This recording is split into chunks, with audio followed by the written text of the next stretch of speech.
Olá, olá, olá, olá. Boa noite a todos, boa noite mais uma vez. Sejam todos muito bem-vindos, sejam todas muito bem-vindas à nossa segunda parte, né? A parte 2 aqui da nossa live sobre a crônica O Livreiro Garnier, de Machado de Assis. Então, vamos só esperar um minuto para que os colegas possam chegar, para que os colegas possam tomar suas carteiras na nossa sala. E então nós começamos a nossa segunda parte, então nós voltaremos ao nosso assunto, o Livreiro Garnier. E agora nesta live, evidentemente, tentando ser um pouco mais objetivos nos comentários, coisa que nem sempre eu consigo, né? Como vocês já sabem. Por exemplo, ontem eu havia me programado para falar algo em torno de 2 horas e meia na aula para os alunos do Veredas Infinitas e me estendi um pouquinho mais, acabei falando por quase 5 horas. Então, uma das coisas que eu preciso melhorar é na objetividade, né? Não dá para ficar falando sem parar. Mas o fato é que a coisa rende, né? E a gente gosta do assunto também. Eu gosto de estar fazendo lives, como vocês devem perceber. Gosto de estar aqui com vocês. Então a coisa começa a fluir. E aí, quando a gente vê, é necessário realmente fazer uma segunda live. A gente excede o tempo previamente imaginado, né? Vamos só esperar aí que os nossos queridos e as nossas queridas cheguem à sala, né? O Mr. Hope, nosso amigo Lucas, diz que foi ótimo mesmo assim, se referindo à aula de ontem. A Jéssica dizendo que nem deu para sentir, né, o cansaço, o tempo passar. Mas é assim que nós fazemos, né? O importante é fazer bem feito. Então, boa noite a todos, boa noite mais uma vez. E daremos então prosseguimento aqui à nossa segunda parte sobre o Livreiro Garnier de Machado de Assis, né? Então eu estava falando sobre a questão da enfermidade do Livreiro Garnier e algumas questões relacionadas a ela, né? Com a morte no peito, descia todos os dias de Santa Teresa para a loja, de onde regressava antes de cair a noite. Mais uma vez, então, destacando esse dever, esse compromisso laboral que o Garnier mantinha, né? Uma tarde, ao encontrá-lo na rua, quando se recolhia, né, quando ele voltava para casa, andando vagaroso, já estamos falando de um homem já debilitado pela enfermidade, com os seus pés direitos, metido em um sobretudo, perguntei-lhe por que não descansava algum tempo. Respondeu-me com outra pergunta. Eu não vou me meter a ler em francês porque a minha pronúncia francesa, na verdade, é bastante ruim. Mas isso que está aí, em tradução livre, seria: você poderia resistir, você poderia evitar alguma coisa nesse sentido, você poderia evitar fazer isso que eu estou fazendo se você fosse forçado a fazer o que não a não fazer o que fez durante sua vida toda por 50 anos. Então esse trecho em francês, em itálico, é essa ideia. Você poderia evitar de vir trabalhar se, por causa dessa doença, você estivesse ficando impedido de fazer aquilo que você fez durante 50 anos, né? Como quem diz, olha, eu fiz durante 50 anos isso. E você, se estivesse com essa doença, deixaria de fazer? Pararia de fazer isso que você fez por 50 anos só porque adoeceu? Então é essa a ideia que se expressa aqui em francês. Na véspera da morte, se estou bem informado, achando-se de pé, ainda planejou descer na manhã seguinte para dar uma vista de olhos à livraria. Então era um homem realmente que levava o trabalho com primazia, com enorme seriedade e que nós vemos aqui pelas palavras do Machado que era um homem que realmente dedicou a sua vida à Livraria Garnier e que, por conseguinte, então, acabou dedicando a sua vida, né, à própria literatura brasileira. Essa livraria é uma das últimas casas da Rua do Ouvidor. Falo de uma rua anterior e acabada. Então aqui o que ele está dizendo é: essa casa, número 71, ela é de uma outra época. Então o Machado, né, em 1893, já percebia essas mudanças pelas quais a Rua do Ouvidor passava. E não se trata de uma rua em específico, mas uma rua correspondendo às mudanças de uma sociedade, né? Não cito os nomes das que se foram, das casas de outrora que já não existem mais, porque não as conhecereis. E aqui, quando ele usa o vós, ele está se direcionando ao público, né? Nós não temos mais o costume de usar vós, não temos, como os portugueses, o costume de separar o tu de você. Mas, para aqueles que não sabem, em Portugal, e portanto no português que se usava no Brasil do século XIX, há uma diferença que é a diferença que existe no francês e no espanhol em relação ao tratamento da segunda pessoa e da terceira pessoa. Quando eu utilizo tu, eu estou me referindo de forma mais informal, né? Você, por exemplo, em Portugal, não usa o tu para um desconhecido, nem para uma autoridade, nem para um professor, por exemplo. Você usa o você. Então aqui, quando ele usa o vós, ele está se referindo a essa série de tus, né? A segunda pessoa do plural, ou seja, as pessoas da audiência que o estão lendo.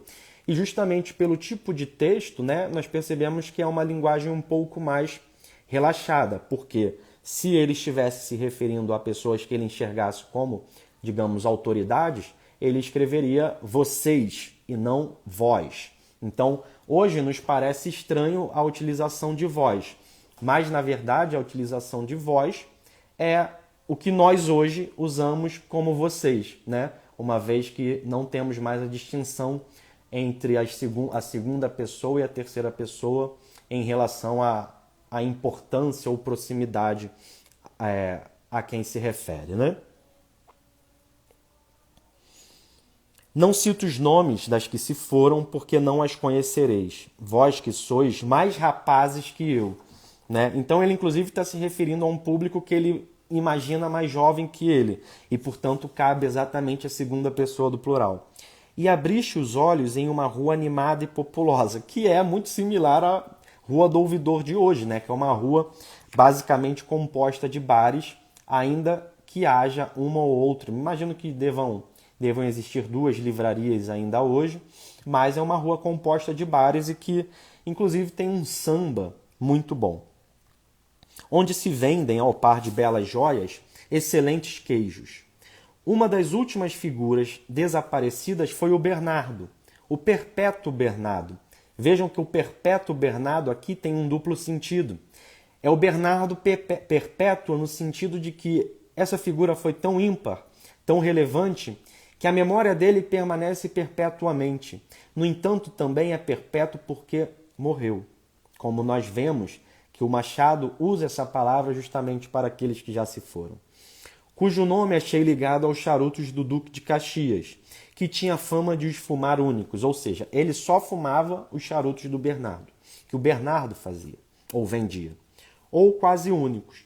Há casas como a Lemer e o Jornal do Comércio, que ficaram e prosperaram, embora os fundadores se fossem. A maior parte, porém, desfizeram-se com os donos. Então a mudança aqui de uma rua que já não é mais a rua como o Machado a conheceu. Vejam que esse texto é de 1893.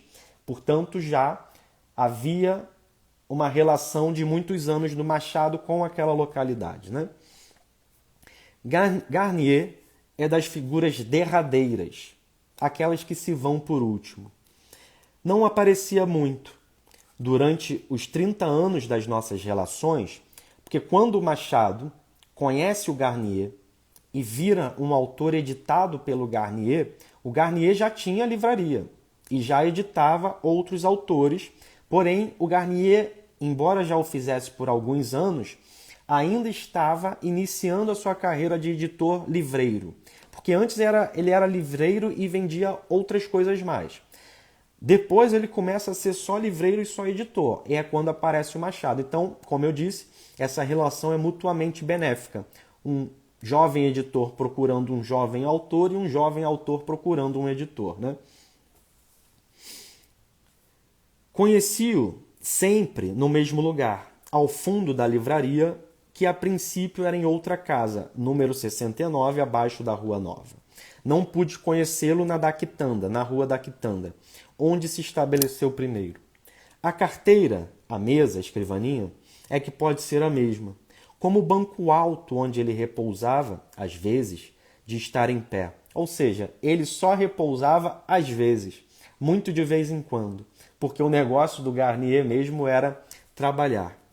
Aí vivia sempre, pena na mão, diante de um grande livro, notas soltas, cartas que assinava ou lia, com gesto obsequioso, a fala lenta, os olhos mansos, atendia toda a gente. Então, assim, primeira coisa que, assim, é uma crônica belíssima, é um texto lindo do Machado de Assis, que se insere exatamente naquilo que já falamos sobre as crônicas, que embora tratem de assuntos muito datados, por exemplo, a morte desse homem, né, pela forma tão linda, tão bela, com esse estilo ímpar de Machado de Assis, ela permanece válida, mesmo 130 anos depois, quase 130 anos depois.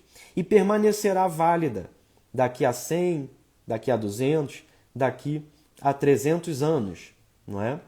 Então, é muito interessante nós percebermos que há uma série de aspectos interessantemente importantes, né?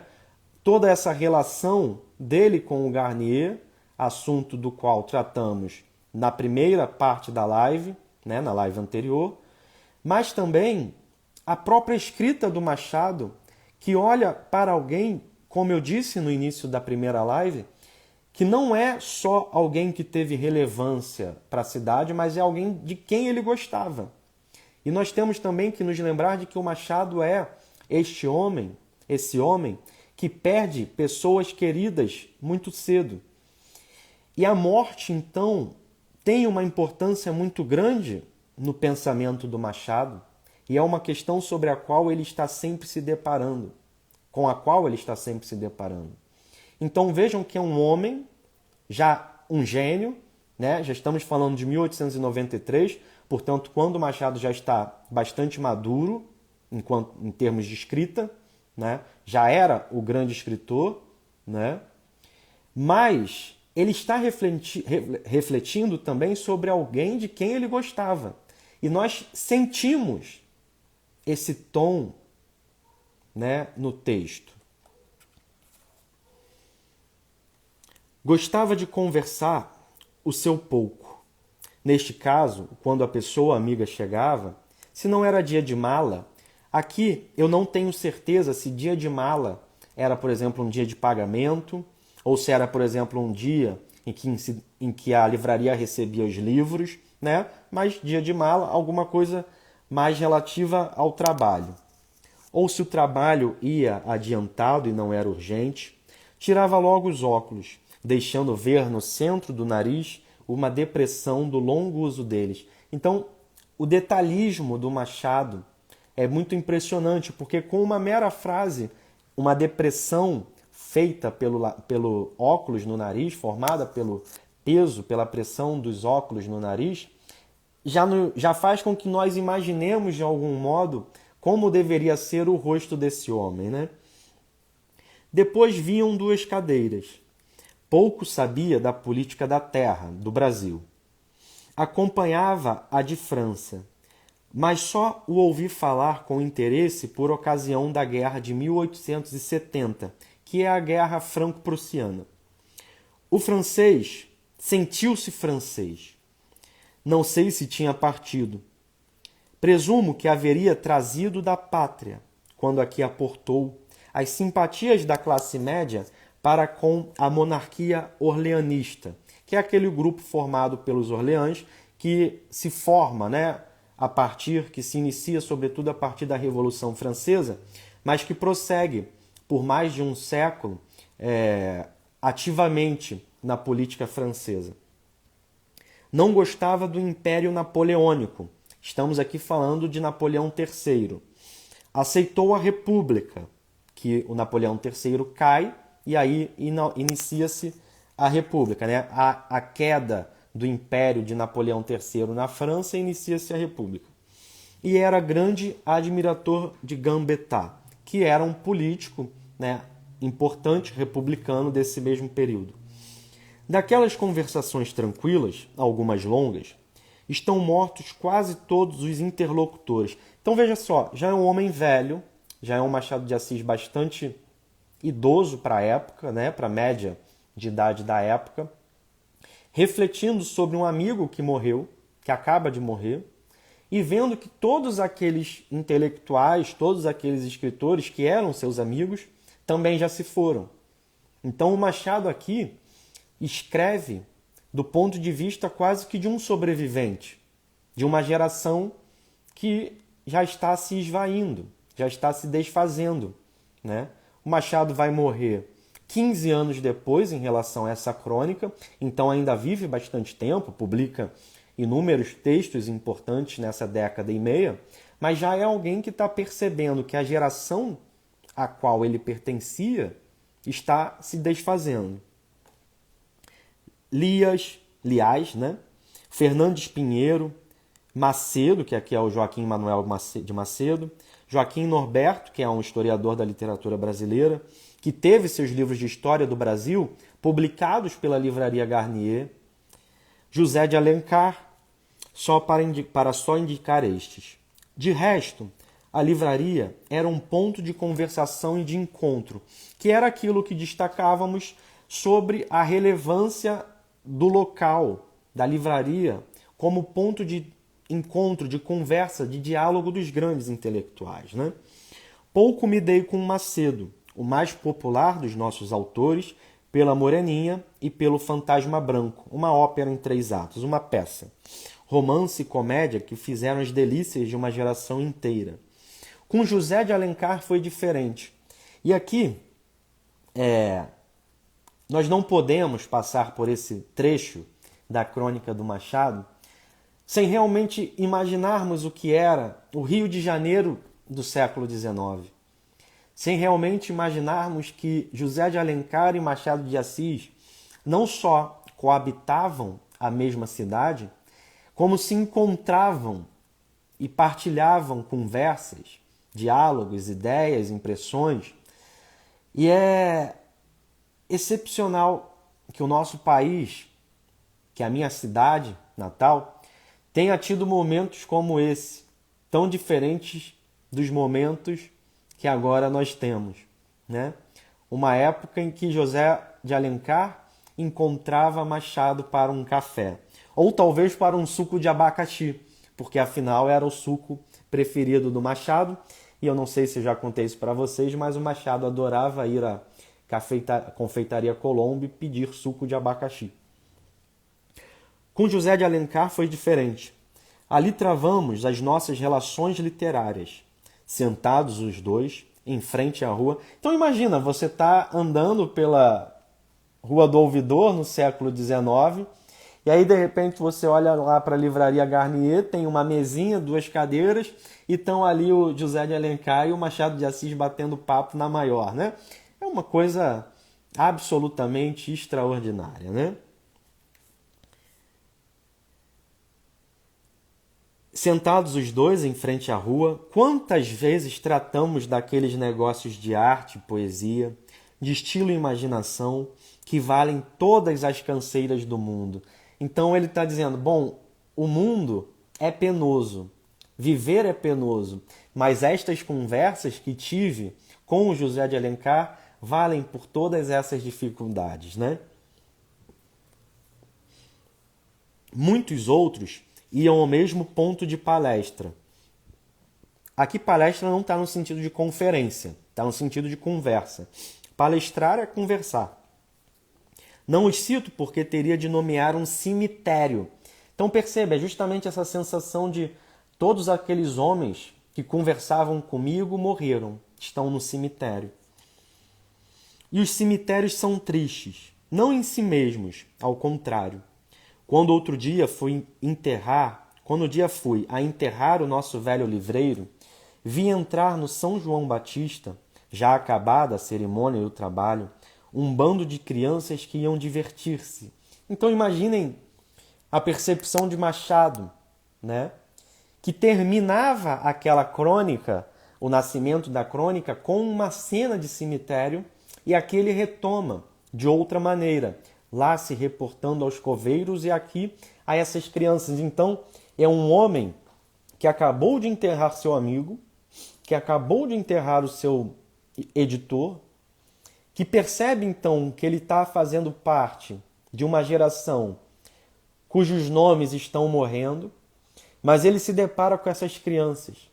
E esse contraste entre o enterro e as crianças, a vida em ebulição, a vida em potência, despertam a atenção do Machado de tal modo que ele descreve essa cena para nós aqui no texto, né? Iam alegres, como quem não pisa memórias nem saudades. As crianças não sabem aquilo que é o cemitério ou aquilo que o cemitério significa. Elas apenas brincam. As figuras sepulcrais eram para elas lindas bonecas de pedra. Lindas bonecas de pedra. As estátuas do cemitério São João Batista, que é um cemitério. Quem já teve a oportunidade de passar por perto ou de entrar, sabe que é um cemitério cheio de belíssimas estátuas. Todos esses mármores faziam um mundo único, sem embargo das suas flores mofinas. Flor mofina é a flor infeliz, mofina infeliz, de má sorte, azarento. Ou seja, as flores que estão no cemitério. E as crianças brincam independentemente das flores mofinas, ou por elas mesmas. Tal é a visão dos primeiros anos. Não citemos nomes, né? Não citemos nomes daqueles que estão enterrados no cemitério. Não citemos os nomes. Então, o Machado, ele sabe que seus amigos morreram, ele sabe que aquelas pessoas que pertencem àquela geração dele estão enterradas. Ele está refletindo sobre isso, mas ao mesmo tempo ele quer deixar um pouco isso de lado, como se fosse possível, né? Nem mortos, nem vivos. Vivos há-os ainda, e dos bons, que alguma coisa se lembrarão daquela casa e do homem que a fez e a perfez, que fez e que a concluiu, que a fez e a completou. Editar obras jurídicas ou escolares não é muito difícil, não é muito difícil. A necessidade é grande, a procura certa. Garnier, que fez custosas edições dessas, foi também editor de obras literárias. Então vejam que, para o contexto, o simples fato de ele editar obras literárias, sobretudo obras de literatura brasileira, é por si um fato notável, um fato de destaque. E o modo exaustivo com que ele o fez é ainda mais notável. Então, o Garnier é uma figura cuja literatura brasileira deve, de certa maneira. É claro que ele era um mercador do livro, mas ele é realmente alguém que teve grande importância. Garnier, que fez custosas edições dessas, foi também editor de obras literárias, o primeiro e o maior de todos. Os seus catálogos estão cheios dos nomes principais entre os nossos homens de letras. Então vejam que é uma crônica obituário, né? E a crônica é um gênero tão interessante que ela permite ser tudo, como nós estamos vendo ao longo dessas nossas lives aqui sobre as crônicas, né? Então, aquilo que poderia ser um mero obituário numa linguagem mais objetiva, o Machado de Assis faz de outro modo, faz literariamente, né? Os seus catálogos estão cheios dos nossos nomes principais, entre os nossos homens de letra. Macedo, Joaquim Manuel Macedo, Alencar, José de Alencar, que eram os mais fecundos, sem igualdade de mérito. Então veja que eram os mais fecundos, porém, um tinha mérito maior que o outro, né?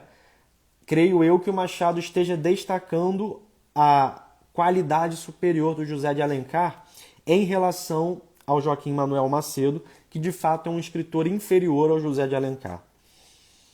Bernardo Guimarães, que também produziu muito nos seus últimos anos, figuram ao pé de outros, que entraram já consagrados, que era inclusive o caso do José de Alencar, porque quando José de Alencar tem parte da sua obra publicada pelo Garnier, ele já era um autor importante. Ou acharam naquela casa a porta da publicidade e o caminho da reputação. Não é mister lembrar o que era essa livraria tão copiosa e tão variada, em que havia tudo, desde a teologia até a novela, o livro clássico, a composição recente, a ciência e a imaginação, a moral e a técnica.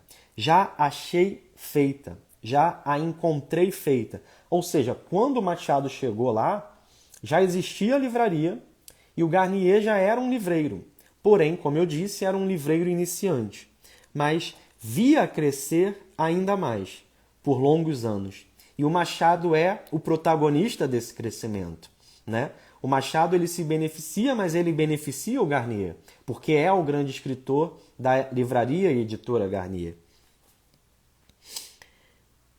Quem a vê agora, fechadas as portas, trancados os mostradores, à espera da justiça, a espera da justiça aqui, ele está destacando aquele fato que eu citei no início da live, na live anterior, que é o fato de que o Garnier não tinha herdeiros diretos, né?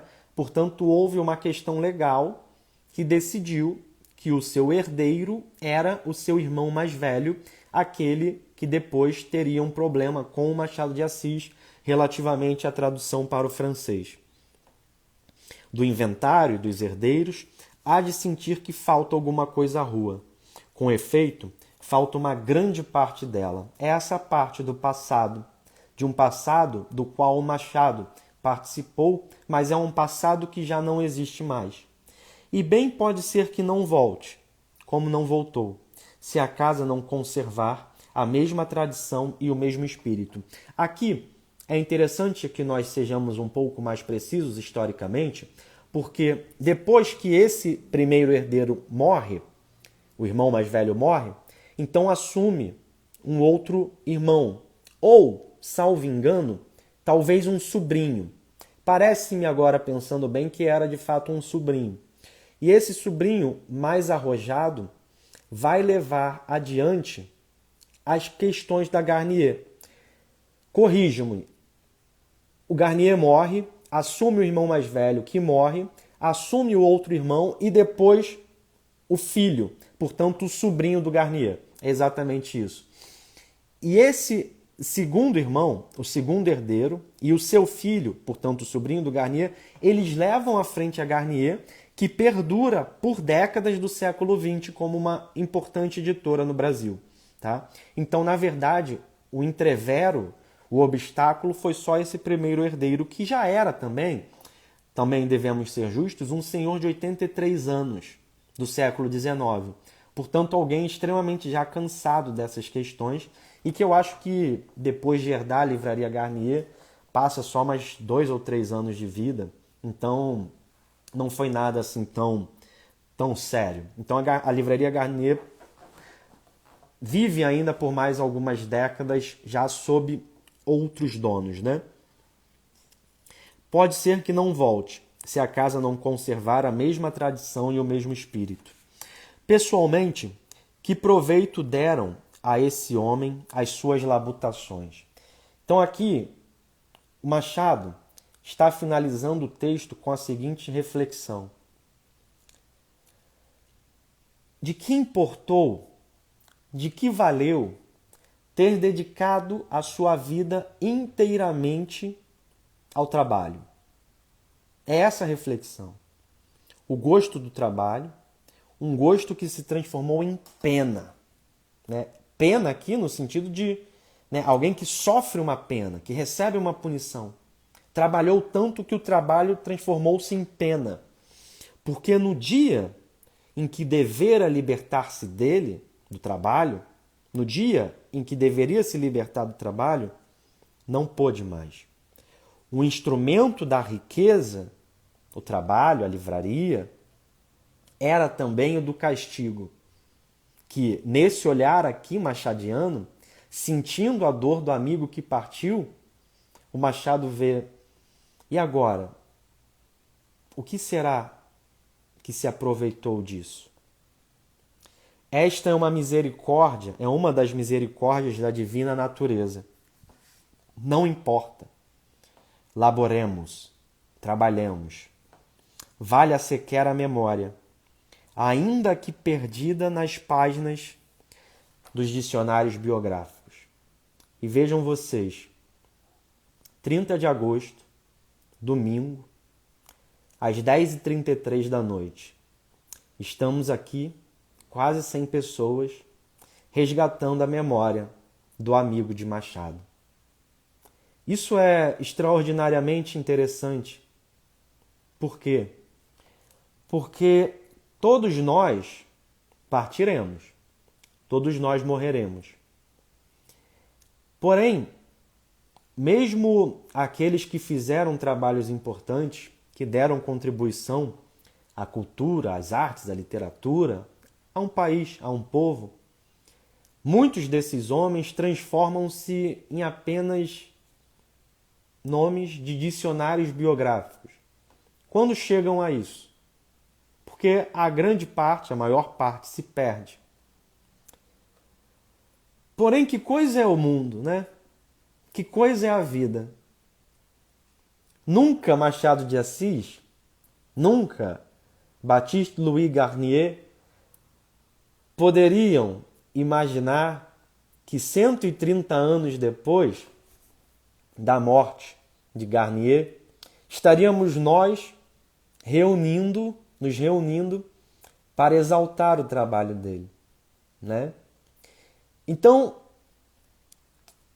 de que vale Machado? O Machado pergunta, né? O Machado se pergunta: que proveito deram a esses homens, a esse homem, as suas labutas? E nós hoje respondemos ao Machado. Nós hoje falamos: Machado, eu te respondo. As labutas desse homem valeram para que nós estivéssemos hoje aqui falando de ti, Machado, e falando também dele. Porque se não houvesse Garnier, não sabemos como seria Machado. Talvez não chegasse a nós o Machado como chegou. Teria outro rumo, né? Então, a pergunta que o Machado se fez em 1893 encontra a resposta hoje, entre nós, né? É isso, Diva. Essa é a nossa proposta de literatura humanizada. Porque, como diria o poeta T.S. Eliot, a literatura é uma forma de os mortos estarem com os vivos e os vivos estarem com aqueles que ainda nem nasceram. Quando o Machado se fez essa pergunta, ele estava conversando com aqueles que ainda nem haviam nascido, que somos nós. Essa é a literatura. E o Eliot tem toda a razão quando diz que a literatura é uma forma dos mortos conversarem com os vivos e os vivos conversarem com aqueles que ainda nem nasceram. Valha sequer a memória, ainda que perdida nas páginas dos dicionários biográficos. Perdure a notícia, e Machado fez que ela perdurasse, ao menos, de alguém que neste país novo ocupou a vida inteira em criar uma indústria liberal ganhar alguns milhares de contos de réis, para ir afinal dormir em 7 palmos de uma sepultura perpétua. Perpétua. Revertere ad locum num. Retorne ao seu devido lugar. Do pó viemos, ao pó voltaremos. Bom, pessoal, essa foi a nossa 5ª live. Espero que vocês tenham gostado. Foi muito bom estar aqui com vocês mais uma vez. E amanhã, nossa 6ª live será sobre a crônica Um Mendigo Original de João do Rio. Um Mendigo Original de João do Rio. Para quem não pegou aí a frase do T.S. Eliot, é a seguinte: a literatura é a forma dos mortos conversarem com os vivos e dos vivos conversarem com aqueles que ainda não nasceram. Pessoal, foi ótimo, um prazer estar convosco. Vejo vocês amanhã às 9 horas com João do Rio em mais uma das lives das nossas 100 melhores crônicas. Fiquem com Deus, bom descanso e até lá.